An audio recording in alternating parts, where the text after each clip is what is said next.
important that I spend a few moments to make mention of the sacrifice in Islam.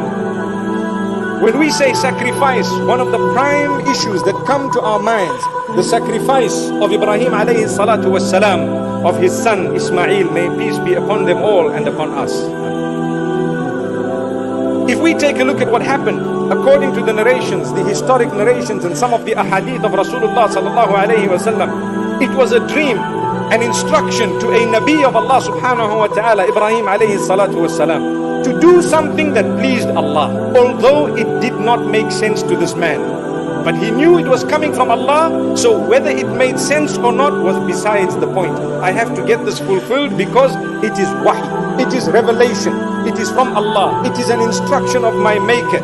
Here it is, and I will get this fulfilled. He was instructed to sacrifice his son. The upbringing of that particular son was such that when he spoke to the son says, Ya abati fa'al ma tu'mar.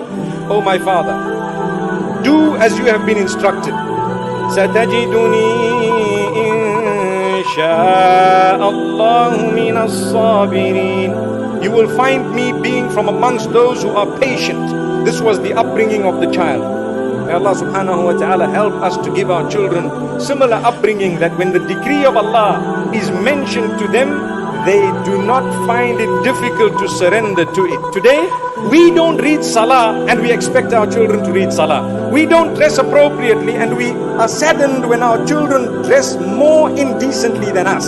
So, there are two ways, inshallah, to solve that matter. May Allah subhanahu wa ta'ala grant us solution to that. So, Ibrahim alayhi salatu wassalam, when he went to fulfill the instruction of Allah subhanahu wa ta'ala, shaitan came to him. When shaitan came to him, he pelted the devil on 3 occasions, according to some narrations. And later on, he fulfilled the sacrifice. What we learn is so much from it. One is, every one of us is taught to engage in that sacrifice in one way or another, by the will of Allah subhanahu wa ta'ala. Not because it's all about a festival of meat and it's all about enjoying eating. It's not only that, subhanallah. The celebration is upon the obedience of Allah subhanahu wa ta'ala and upon putting a knife between you and that which comes in the path of earning the pleasure of Allah subhanahu wa ta'ala. Let me give you an example. What is the point of someone sacrificing a ram at the time of Eid al-Adha, yet they have not put a knife to the adultery that they are committing for the last 10 years? What's the point? What is your sacrifice? What have you put to an end in order to achieve the pleasure of Allah subhanahu wa ta'ala from the sin that you are committing? A person lies every day, and yet they want to slaughter animals and say enjoy the meat. But brother, your sacrifice is to cut your lies. Some people speak rough to their family members. They have no way of communication.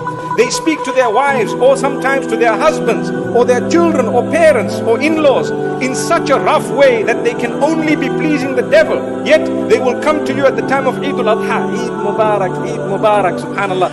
Eid is not only about greeting people. No, it is a bigger, much bigger issue. It is development of yourself. You celebrate upon the fact that you have put a knife to that which was displeasing Allah subhanahu wa ta'ala, or where it came to the instruction of Allah subhanahu wa ta'ala, you made sure that come what may, you adopted that instruction. May Allah subhanahu wa ta'ala grant us goodness.